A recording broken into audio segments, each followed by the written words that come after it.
Tulog kami doon, siksikan kami. So sabi ko, parang may nakita akong tulugan na mas maluwag. Talagang maluwag.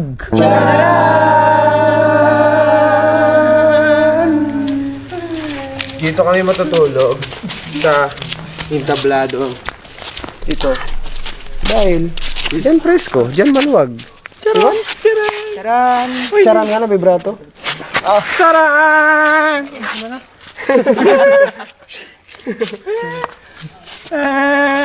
Right, so tutulog na kami. You ready, boys? Ready! Agad tayo bukas 4 AM, right? Yeah. Let's do it. Let's go! Ewan ko kung mainitan pa kayo dito. Sino lang siguro yung tanong, mainitan pa ba kayo dito? Hindi. Problem. Honey!